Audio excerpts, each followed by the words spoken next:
Holy shit. So Elon posted this, and he says there's going to be massive economic growth over the next 12 to 18 months. Now, the question you have to ask yourself over the next 12 to 18 months, or the last 12 months, is do you feel wealthier? Do you have more money in your bank account? I know the answer. It's no.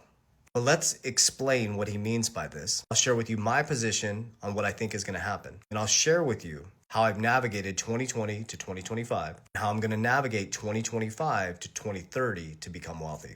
We got rich from 2020 to 2025. Now we're about to build wealth from 2025 to 2030. Now, to be very transparent, I started by losing everything in 2020. I did have my crypto portfolio that I did not touch because I knew the economic shift that was coming. I studied it methodically and I held the line. So I'm first going to share with you what I believe he means by this. I'm going to share with you what's going to happen macroeconomically and microeconomically. I'm going to share with you how I'm positioning myself. And the next era for me is I'm just peeling back the curtain. I'm going to tell with you guys exactly what I'm doing. Now, I'm not doing this to get you to do what I'm doing. It's not financial advice. What I'm doing is helping empower you to go make your own decisions, to think differently. We don't need stimulus checks. We need financial literacy. You have to study inflation. Here's a reality. There's only interest in the system. I want you to picture an interest symbol. You're paying it, making the wealthy wealthier, or you're earning it, sucking the liquidity out of the middle and working class. That's it. There's no real money in the system. So once you understand that, it takes out all the demystifies everything. You're earning it or paying it. In American, it's the land of the free, but they put us into debt slavery. Your income is someone else's debt. There's no real money in the system. So when you understand that concept, I don't care what you invest in, but when I get paid in your debt, I transmute my money into assets that beat inflation and stocks that pay me more cash flow. I take the cash flow and I put into assets that beat inflation. When they go up in value, I protect it. When everybody runs in the markets, I leverage my protection on the right side of leverage and I buy everybody's fear. When it goes back up, I pull profits and I repeat the process and it compounds my wealth. Okay, so let's get back to what Elon said. What does he mean by that? There's gonna be more money printed than you've ever experienced. That's not good for the economy. It's gonna feel good. The middle class is gonna feel wealthy over the next 3 years. Here's why. They're gonna print a ton of money and lower interest rates as low as possible. So the illusion is everybody's getting wealthier. As your neighbor buys a new car, neighbor remodels their house, your neighbor's going on cruises and vacations, because all Americans are doing is monetizing more debt, making the wealthy wealthier. So it appears that everybody's getting wealthier, but we're going deeper into the debt cycle. Now, the economic growth is going to come from this, is tariffs are going to bring a bunch of manufacturing back to America, which is awesome. So I want you to picture Reaganomics, go study Reagan's presidential run. The economy was booming. Here's what he did. He deregulated. So that's an important part of your investments. He brought in innovation, entrepreneurship, capitalism. He lowered interest rates and money was flowing like water. But there's always an inverse to this, guys. So first quarter, second quarter, as Trump goes into midterms, he's going to make these markets look fantastic. You're going to print a ton of money and lower interest rates. Now, there's just an inverse to that. When you print and you lower interest rates, it devalues your currency. That's that simple. It's just macroeconomics or economics. So then money floods into assets. Remember, money's just going back and forth. That's it. The rich get richer and the poor get rich quick and they get poor. When you're rushing in, the rich are selling you their assets. You're rushing out, we're going in and buying the assets. It's that simple. So don't get married to a crypto. Don't get married to price predictions. Get married to understanding the cycle because everything cycles. Okay, so tariffs are going to start rushing the economy, start printing a ton of money. Manufacturing is going to go through the roof. Money's going to be flowing like water. Picture 1920 to 1929. People are going to be leveraging because when we start feeling wealthier, we forget the fundamentals. Tariffs are going to boom the economy. Manufacturing is going to boom. Innovation is going to boom. Crypto innovation, AI technology. You're going to see more innovation than you've ever seen. And the markets are going to look wild. Well, remember, there's always an inverse to this. I'm always paying attention. I'm not chasing charts, red candles, green candles. I'm paying attention to the flow of money and interest rates. As Japan goes high, America's going low. So that means people are going to go out of the dollar into markets. Smart money. So here's what I think is going to happen in cryptocurrency. I think Bitcoin is going to see its big drop in 2026. And I think you're going to see utility tokens like XRP have their shining year.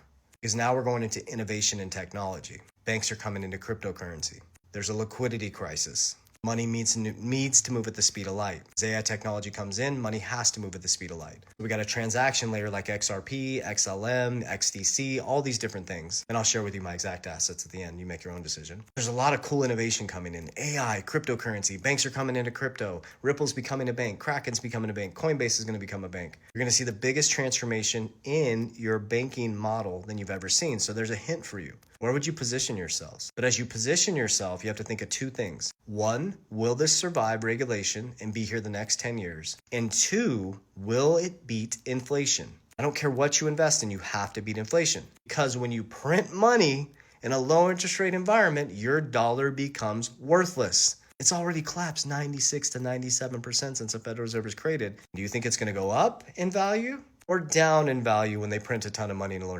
You're losing money.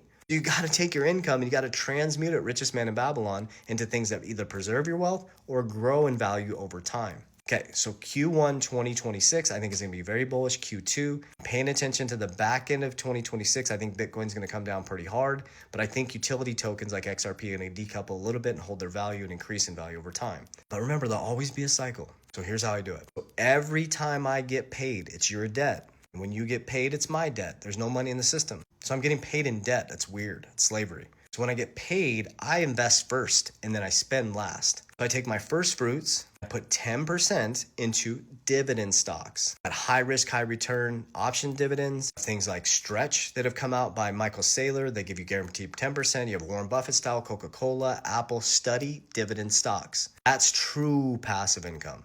Every single week, I'm getting a pay raise. I take 10% of my income and I put into dividend stocks that give me more income. Now I have my active income, I have my dividend income. When the income comes in, I bounce that shit out. I put it into assets, A, capital DR, A. I use assets that I believe have fixed supply that are going to beat regulation and that are going to be here when all the dust settles. I'm focused on things that I understand, my zone of competency, which is banking. Number one assets are XRP by a long shot. Bitcoin number two, around 43% XRP, 50% Bitcoin, 40% Bitcoin, and then the percentages go down to WLFI, Solana, XLM, HBAR, VeChain. I also hold it for our company treasury. It's pretty much the same model, heavy XRP. Much higher percentage of XRP for our company model. But XRP is my number one.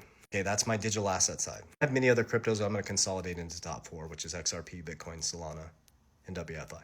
And on the stock side, American Bitcoin, the picks and shovels, Bitcoin Treasury, and XXI, another Bitcoin Treasury number 3 connected to Howard Lutnick through Cantor. That's my base. That's my asset base. I'm going to go too wide. I'm going to stick in my zone of competency. I've done very, very well with the digital asset side over the last 5 years. But when those profit, I pull profits off the table, not Bitcoin, that's legacy. Take profits off the table and I stuff some. If I pull $3 million, I take 10%, I put $300,000 into dividend stocks, which does what? Creates more cash flow. It gives me a pay raise. The next is max fund my insurance policies, which is P, protection and capital DR. So now I created more cash flow through dividends. I created a family bank component where I can leverage, remember, wealthy people leverage to get wealthier, working class leverage to get poor, and to make the wealthy wealthier. So I put money into my family bank, my cash value life insurance. They need to be structured properly and funded properly, need cash in them. Now I have a protection component in my principal. I have a leverage component, which is my family bank. And I put 10% into dividends, which created cash flow. And I put the rest into stable coins, which pay me interest. I'm making interest off my stable coin, making cash flow off my dividend. I have a family bank waiting for the markets to come collapsing down because they're going to come collapsing down. If it collapses down, I borrow at low leverage to buy more assets that appreciate. I take the cash flow, go back in, buy more, and I take the stable coin and I transmute it into assets when they're red. Then I repeat the process. De-risk, de-risk, de-risk. Guys, the markets always come back if you're in the right assets. You just got to be patient. Stop waiting on price predictions. Build a system. What I just explained to you, if you made it this far, most people don't because nobody has patience. They want to get rich quick, is discipline, a system. That's how you get wealthy. So I hope the transparency helps. Keep peeling back the curtain, air of authenticity, share with you exactly what I'm doing so you can measure my success over the next 5 years. Warriors, rise! Get your shit together. God bless you.